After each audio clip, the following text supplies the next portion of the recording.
Hashem Lasem Natzliach, Orem Hakadosh Parashat Vayikra Pasuk Gimel, Imola Korbano Min Habakar, Zachar Tamim Yakrivenu, Imola Korbano Min Habakar, Zachar Tamim Yakrivenu, El Petach Oel Moed Yakrivoto, Lirtzono Lifnei Adonai. Donc Imola Korbano, si on veut mettre ce qui est intéressant, il va soulever le Orem Hakadosh. Comment le Pasuk commence? Imola Korbano Min Habakar, Zachar Tamim Yakrivenu. D'accord? Si on traduit littéralement, si son korban est d'une nature de Ola, donc Ola qui est totalement consumé, alors Minabakar, Zachar, Tamim Yakrivenu, ça devra être un Zachar, un mâle, El Petor en Moed Yakrivoto, Lirtzono Lifnei Hashem. Il nous dit Rashi, Zachar, Velo Nekeva. Ça doit être un mâle et uniquement un mâle. C'est pas comme le Khatat qui essentiellement il est Nekeva, à part le Nasi, etc., mais ou le Meler, le Kohen Gadol, qui ont des corbanotes particuliers, mais de manière générale, le Khatat, c'est une Nekeva, et la Ola, c'est un Zachar. Zachar velo Nekeva, que je vois, Zachar Nemata, j'ai un terme Zachar, velo Tumtum, androgynos. Donc la question est. Ah oui, Tumtum, il est androgyne.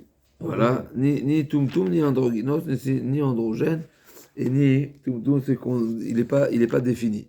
D'accord, mais dans la question de Rashi, comment se fait-il que la Torah l'a répété à 2 reprises Zachar? Tu me l'as déjà dit Zachar, donc je sais que Zachar c'est Zachar, velo Nekeva. Non, c'est pour nous dire deux choses. Premièrement, un mâle et pas une femelle, et deuxièmement, non plus pas l'androgène et non plus pas le tumtum. Donc il faut que ça soit un Zachar affirmé. Ah oui, d'accord. Tamim, donc condition. Tamim c'est Belomoum, donc c'est parfait, sans défaut. Et donc on a un pérec entier dans Masechet Bechorot qui nous parle des différents moumines. Qu'est-ce qui s'appelle un moum, qui s'appelle un défaut. Et comme on a rappelé hier, cette halakha de défaut, en réalité, il y a ces deux halakhot un petit peu. On sait que les défauts, en tamut vezachut be enfot, dans les volailles, il n'y a pas la notion de. La Torah n'a pas exigé que la volaille soit parfaite. Par contre, il y a un autre psoul, une autre invalidité, c'est mechoussar ever. S'il lui manque un membre, alors là, c'est plus un défaut, c'est chasser. Ouais. Ça nous rappelle un petit peu ce qu'on a vu dans le lechem apanim, un lechem apanim cassé. Voilà, c'est un chasser, donc manquant. Ben c'est comme Baalmoum, donc c'est un niveau très particulier, donc ça ne doit pas être d'apparence comme ça, Baalmoum. C'est pas le sujet, on y va. El petacho el moed, metapel behavaato ada azara. Donc il devra l'amener, ça veut dire qu'il devra s'en occuper, se préoccuper de l'apporter jusqu'à l'apport de la Hazara. Maou Omer Yakriv. Pourquoi c'est marqué à deux reprises? D'accord. Im Ola Korbano Zachartam Yakrivenu. Ensuite c'est marqué El Petarona Yakrivoto. Pourquoi 2 fois tu me rappelles qu'il doit l'offrir, l'approcher? Afilou Nitarva Ola Droven Bulat Shimon Yakriv Kolachat Eshem Mishéhu. Ici on apprend Yakriv, c'est pour nous dire que par exemple, s'il y a 2 bêtes qui se sont mélangées dans le sens où on ne sait pas à qui appartient chacune des bêtes, donc admettons, on est 2 amis, 2 frères, 2 proches, on va ensemble au Beth Amikdash, avec chacun sa bête en là, d'accord? On arrive en route, et il y a un mélange, on ne sait plus laquelle est à qui, et bien c'est pas grave, on offre chacune des bêtes, et on dit ici c'est celle de Reuven, ce sera celle de Reuven, et si c'est celle de Shimon, alors Bémet, on sait de manière générale, de toute façon, Stama Lishman, n'est-ce pas, on a appris au début de Masechet Zvachim, si il y a une différence entre avoir une pensée qui n'est pas exacte et ne pas avoir de pensée. Stama Lishman, on dit qu'ici c'est d'un pasouk, on apprend le pasouk, le fait que la Torah est répétée Yakriv, ça nous enseigne, même si le propriétaire, tu ne le connais pas précisément, ça veut dire que tu ne sais pas si c'est cette bête de Reuven ou celle de Shimon, et bien tu dis j'offre cette bête, c'est pour le bon propriétaire, ou Reuven ou Shimon. C'est même peut-être un peu plus que Stama Lishma, ok? אפילו את העברו לתרובה מדי שמעון, יקריב כל אחד לשם מישהו, וכן עולה בחולין, מאחור החולין לצורכי עולות, והרן כולן עולות, deuxième cas de figure, s'il y avait une bête qui était sanctifiée, donc qui était déjà réservée, désignée à être Ola, elle s'est mélangée avec une deuxième bête, et la deuxième bête, elle n'était pas Ola. Donc maintenant, est-ce que je dois pas perdre forcément la valeur des 2 bêtes? Moi je me suis engagé une, qu'est-ce que je fais? Je vends je vais offrir une, avec la deuxième. Donc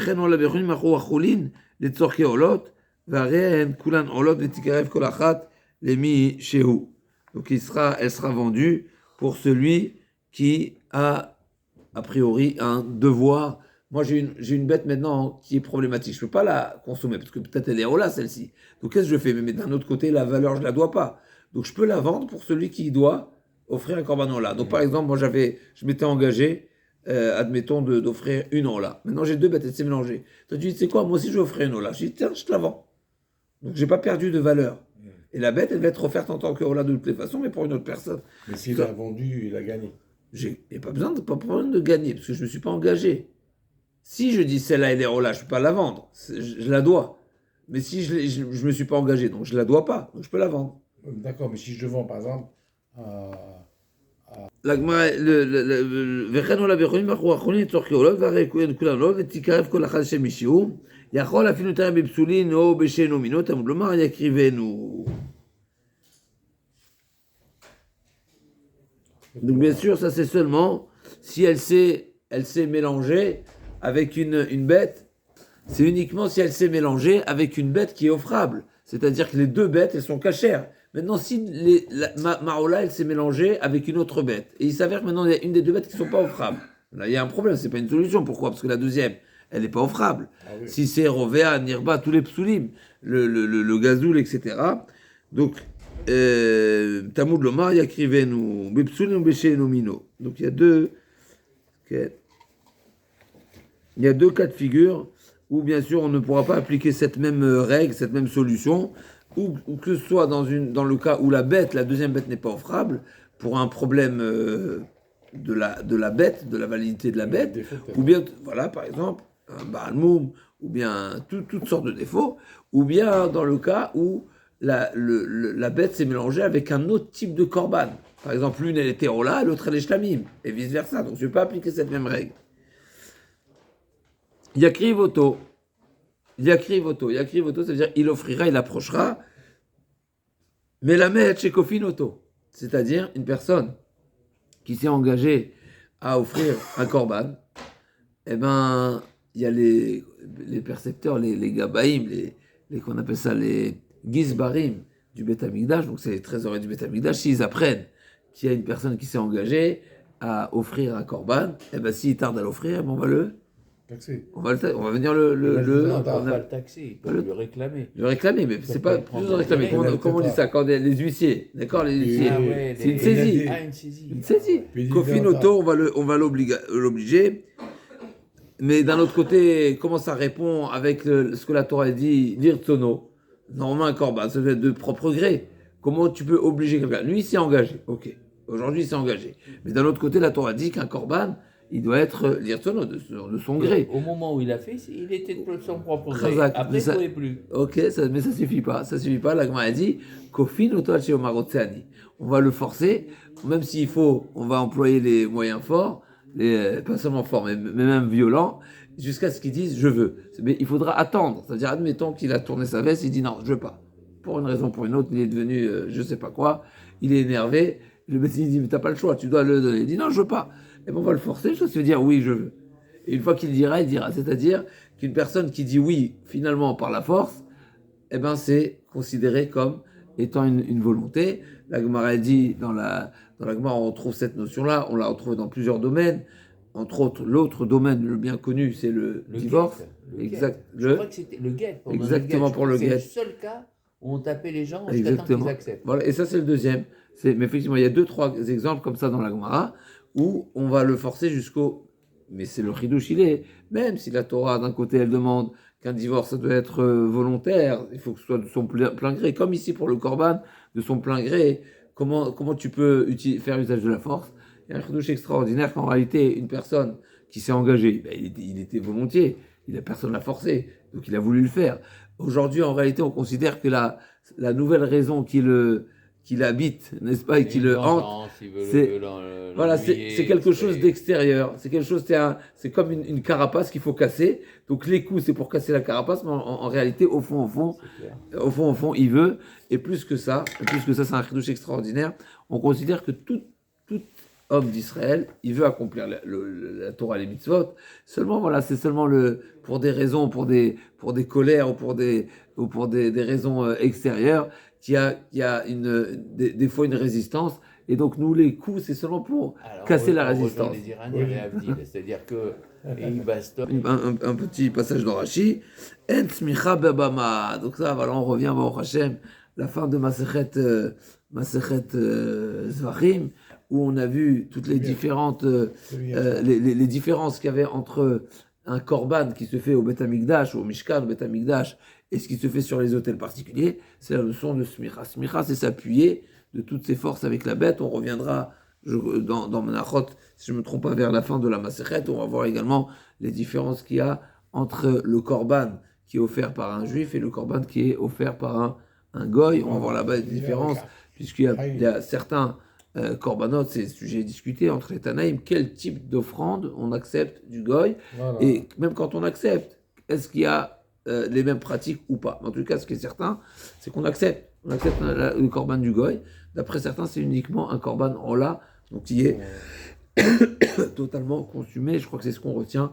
La halakha, on verra Bezrat Hashem dans 2-3 mois dans Masechet Menachot. Il n'a pas voulu que le goy ait le droit d'offrir un korban. Tu on accepte le korban du goy, pourquoi pas. Il a dit non. C'est à partir de là qu'il y a eu Le Rem Akadosh pose la question, Imrola Korbanon, on remarquera dans ce passouk, le passouk Gimel, que la Torah n'a pas présenté le type du korban comme dans les autres passages où on verra que la Torah dit Imrola Korbano, Kashila Machine Mishte Parashot Asudon Tarazot Ve Iminatson. Ici, on parle de la nature du korban avant de parler du type de bête. Pour le premier korban, Imrola Korbano, on dit s'il veut offrir une rola, eh ben alors il offrira Zachar Tamim. Alors que dans les parachutes qui suivent, donc les psukim qui vont suivre, c'est marqué l'inverse. On commence par le type de bête. Si c'est un tson, qu'est-ce que tu fais avec? D'accord? Donc, est-ce qu'on commence par le korban ou on commence par le type de la bête? Veimina ofola, gamkan ayalolomar, imina bakar ola. Pareil. Vilber al pisvara shamon torat kohanim, bema shamar akatu, lemala mizim et korbanachem, lamet shiban nidvat tzibur, atkal laze amar samoch lomor korbanachem, ima ola, pirouche, davka ola, ou shani matir shiban nidvat tzibur, velo shlamim. Ici, il nous dit le Orem Akadosh, en réalité, il y a un enseignement qui est sous-entendu, que c'est uniquement le type de korban ola qui peut venir en nedava de tibour, c'est-à-dire une offrande. Normalement, les korbanot tibour, les sacrifices communautaires, ne viennent que en forme d'obligation. Tous les korbanot, que ce soit les korbanot journaliers, etc., c'est des korban qui sont imposés. Maintenant, on avait déjà dit, le Rachel nous avait déjà ramené, qu'il y avait des moments, entre guillemets, morts, où le misbéach est au repos, on ne laisse pas le misbéach au repos en journée, donc on offre des korbanot. Ça s'appelle des korbanot publics. Comment des moments morts? J'ai pas compris. Il y a les journées d'été, par exemple. Ouais. Mais la journée, elle est longue. S'il n'y a pas d'offrande, le misbéach, il est au repos. On ne laisse pas le misbéach au repos en journée. S'il y a des offrandes, des particuliers, alors il est en activité, tout va bien. Mais si c'est un moment, voilà, un petit peu de vacances, ras shalom, on offrira des korbanot à partir de la caisse publique qui s'appelle des offrandes publiques. Et sur ça, je me dis oui, mais ça ne viendra seulement en forme de korban ola, seulement un korban qui est totalement consumé, pas un shlamim. D'accord? Donc c'est ça, c'est ce que le passouk vient nous enseigner ici. Odimaya omer akatou mina bakar ola, anishma shelo yitir la vie ola, et la mina bakar, velo minatzon, azéamar imola. Deuxièmement, le pshat également nous amène à présenter d'abord le type de korban, parce que si on avait commencé à présenter le type de bête, on risquerait de penser que c'est uniquement cette catégorie de bêtes et pas une autre. Kima shemerabé bomro korbanchem ou prat aola ben imie mina bakar ben minatzon nitot bolat haof sharebi harakatu v'amar korbano etira comme je darjusham les et tzibour, alors que dans la suite des psukim on ne pourrait pas faire la même erreur. C'est pour ça que le sens a été inversé. Torah Kohanim amrou, v'zeh shonam. Ola, matamud lomar. Qu'est-ce qu'on apprend? Ola, sheachol lo yu kol apsulim elu noagim ela beolat nedava. Ola trova minayin tamud lomar im ola atkan. Nire sheuksha lahem. Donc d'après dans le Torah Kohanim, donc dans le Torah Kohanim, on nous présente une autre dracha, Imola Korbano, c'est qu'on aurait pu penser que c'est, il va expliquer tout de suite le Rachem Akadosh, le Torah me dit que ces règles qui sont détaillées ensuite pour le Korbano là, à savoir, la première des règles, c'est que là, le Korban doit être parfait, sans mot, sans défaut, s'applique aussi bien sur un Korban offert qu'un Korban qui vient en tant que devoir. Et il vient expliquer, il dit, le Rachem Akadosh, c'est quoi, quel était l'enjeu ici, c'était quoi la question et c'est quoi la réponse du Torah de Kohanim. Pourquoi j'aurais pu penser comme ça et c'est quoi la réponse? Il dit Nire Shuk Shalem Shayal Omar Im Korbano Ola. Pourquoi c'est marqué Im Ola Korbano? La Ola c'est son Korban. Il fait dire, au contraire, commence par là le type du Korban. Im Ola, Im Korbano Ola. Si ton Korban c'est un Ola. Donc c'est oui. d'accord. Même si ça peut se dire dans les deux sens. ודרשו שאם היה אומר עם קורבנו עולה, אז יהיה נשמע שבדרך כתוב בעולת נדבה. Sur ça, il vient répondre. Il dit, c'était ça la question. Si on avait dit im korbano ola, alors j'aurais plus pensé que c'est un type de korban qui vient en tant qu'offrande. Korbano ola, j'ai offert une ola. D'accord, korbano ola. Alors que im ola korbano, ça peut s'entendre dans les deux sens.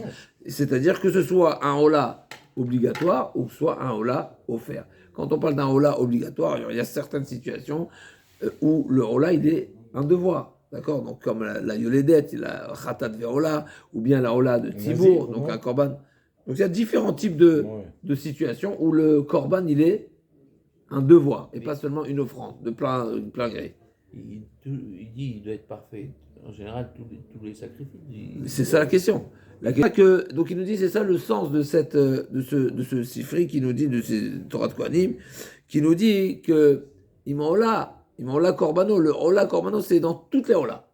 C'est pour ça que c'est marqué Ola Korbano. Si ça avait été marqué Korbano Ola, alors ça démarre de lui. Korbano, c'est mon Korban Ola. Ça veut dire que ça a démarré d'une volonté, c'est une offrande. Une démarche personnelle, Razak. Si on avait dit Korbano Ola, j'aurais dit ça. Et donc ça m'aurait laissé déduire, peut-être, que si c'est un korban imposé, eh bien, ne s'applique pas cette règle. Comme non, Imrola, c'est une Ola, ça ne change pas. Korbano, pas Korbano, ça ne change pas.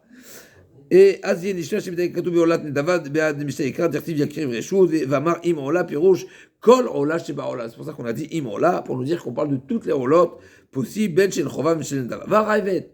Deuxième explication, Pirash Tevat Ola Meuteret. D'après le Ravad, ce mot Ola, il est supplémentaire. Pourquoi? D'après le Ravad, le sens de cette dracha, c'est parce que le mot Ola, il est supplémentaire ici. Donc il y a deux avis, deux approches. D'après le Rachem Akadosh, c'est parce que c'est marqué Ola Korbano et pas Korbano Ola. C'est pas que le mot il est en plus, mais c'est la formulation qui aurait été plus logique de l'inverser. Et ça, c'est le Rachem Akadosh. Et le Ravad dit non, le mot Ola Bichlal, en soi, il est supplémentaire parce qu'on aurait pu se contenter de ce qui est mentionné à la fin. Korbano, Betorat Kohanim Darshu Sheba, les Rabot Shlamim, Sheshnam, Bechol Apsulim, Areshumim. Korbano, Imola, Korbano. On aurait pu se contenter de dire Imola. D'accord? Imola, c'est une Ola. Korbano, c'est pour nous dire non. Même les autres Korbanot, qui ne sont pas forcément Ola, à nouveau, s'applique la règle du mot. Ça veut dire une bête qui a un défaut ne sera pas acceptable, même si c'est pour une autre type. On aurait pu dire seulement la Ola. La Ola, c'est une bête qui est totalement consumée. Donc elle doit être totalement parfaite. Elle doit être tout pour Hachem. Par contre, donc elle n'est pas acceptée si elle a un défaut. Par contre, une bête qui est shlamim, qui de toutes les façons, elle se partage. Il y a une partie pour Hachem et une partie pour nous. On aurait pu dire c'est là ça passe. Elle est moins kadosh, n'est-ce pas? Elle est exigeante. Vraiment d'exigence.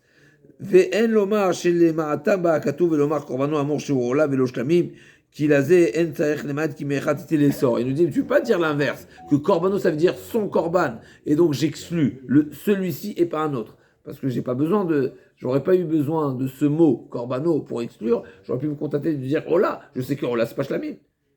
Donc korbano forcément ça vient, c'est inclusif plutôt que exclusive. Et là où darshu korbano bikinu shiuter pshat bakatouv qui a reçu dinze mi korbano amour beolatson. Ok, les artoïdes bar.